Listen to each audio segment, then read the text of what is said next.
where the mining jobs are for new starters. Welcome to Australian Mining for New Starters, and in today's video we're going to have a look around the country and talk about where the job offers are for the new starters around the industry and what you can expect to get from them. But first, I just want to say congratulations to Danny, who let me know that he got a job in Kalgoorlie with Northern Star.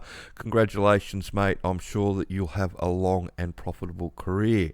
So let's have a look at our map, and this is our map with the coal mines on it, and we've got another one here with the iron ore mines on it, and then we've got another one here with all the base metal mines that are producing stuff that's going into all the batteries and the gold mines around the country.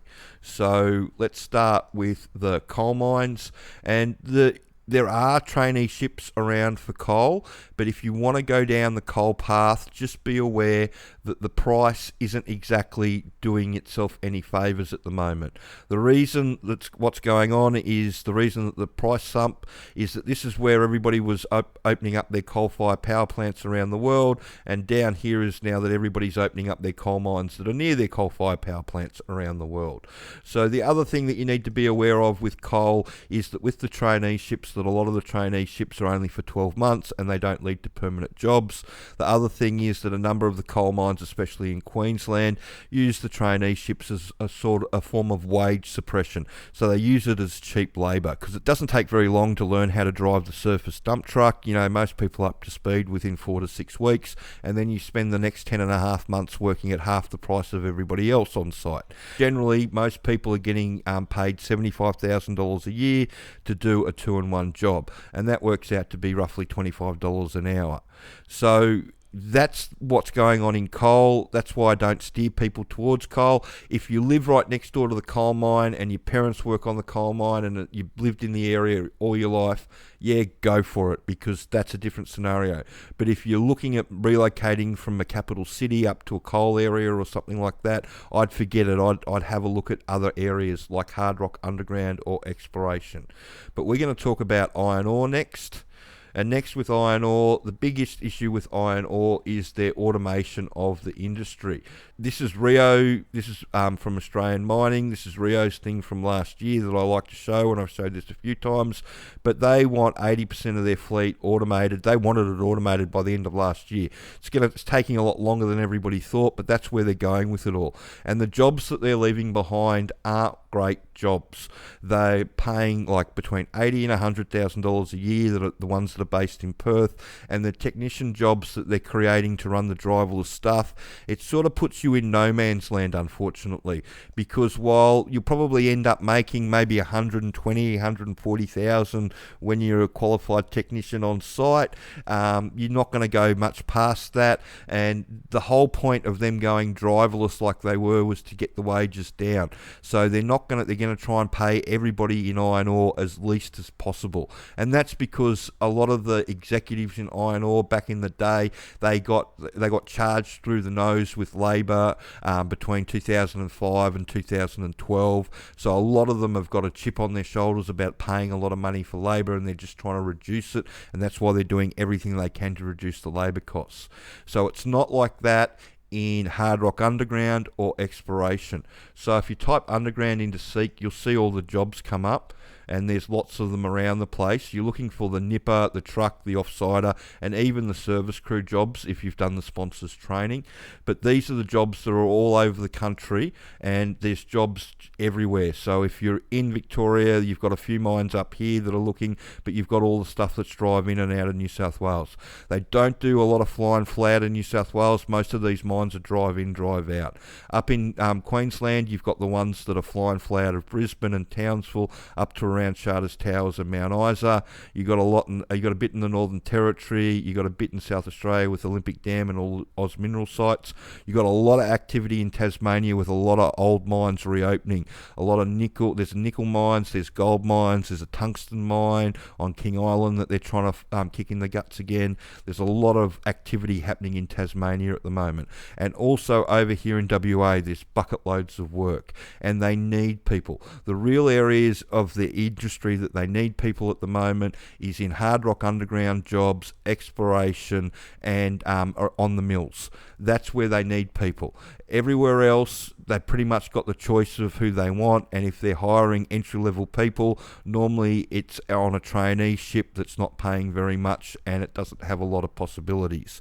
I know BHP are looking for their process operators with iron ore at the moment. They've got some ads going for traineeships, new to mining and all that sort of stuff, and everybody pretty much wets themselves when those ads go up. But the reality of the situation is that you've got a snowball's chance in hell of getting one of those jobs, because there's not that many of them to start with, and you really want one of those jobs because they're not going to pay that great. But most of those jobs are already going to friends and family, and because there's not that many of them, you know, they do take on green people that have got nothing to do with the industry. But like I tell people, you know, if you get a job or a traineeship and you don't know anybody with BHP and it just landed in your lap, then you're pretty much the exception to the rule. You're not the rule. And if you really want a job, you know, you need to be looking in the hard rock underground space, or you need to be looking at the surface exploration or on the mill or as a utility worker. I haven't mentioned utility work up till now because it's pretty much a dead-end job. There's poaching rules all around the country that you can't move from one site to another, especially in the hard rock underground sites around Australia. Most of the catering companies have got it written into their contracts that you can't jump from one company to another without being off site for 6 months, so that's a huge pain in the ass.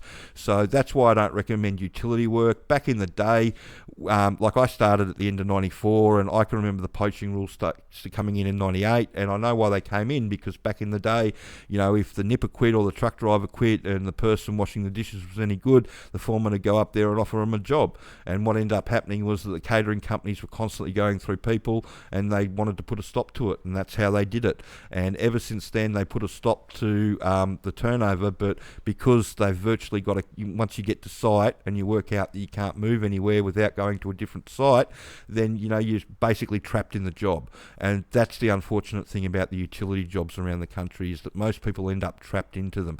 If you've moved from a utility job into a production mining job, congratulations. You know, you are the exemption to the rule. I can literally, in 25 years plus years of mining, I can literally count on one hand the people I've met over the years that have jumped from a utility job into a production mining job. It doesn't happen very often without you doing some external study to make it happen for yourself. If you're stuck in one of those utility roles at the moment, then I recommend that you have a look at the sponsor's DIY training package, the do-it-yourself. It's got all the information in there that allows you to have a proper conversation with the employer about how the mine works, so they can look at you like they're able to throw you in the deep end, because that's what the employers that we deal with want. They want people that they can throw in the deep end, and the easiest way that you can show them that you're ready for that is to be able to hold a conversation with them about how their mine works. And how to learn that information, it's all in the sponsor's DIY training package. So jump on there and have a look. But if you're trying to get into the industry at the moment, you've got options, but, you know, coal, you might not be there for a long time. Iron ore, the wages, the whole point of them going to driverless was to bring the wages down, so I can't see them paying much above $100,000 for any of these new jobs anytime soon. And, you know, that just is what it is. And yeah, you know, the best place to go, I reckon, is hard rock underground, because, you know, you can start off on a really good wage, start off on about $400 a day, and then you can jump up onto $500 a day once they can leave you alone.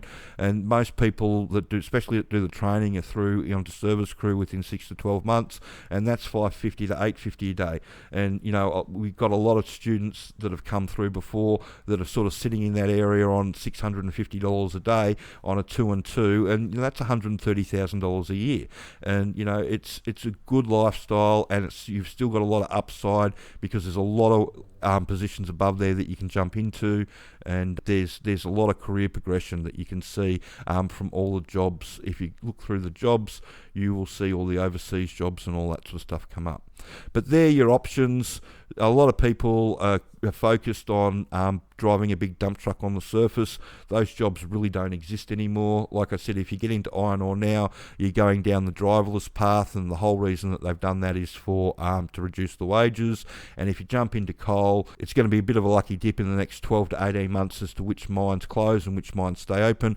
And if you're lucky enough to get on a mine that stays open, then you might keep your job. But if you're unlucky and you're on the ones that shut, then chances are that you'll be out of the industry and it'll be really hard to find another job.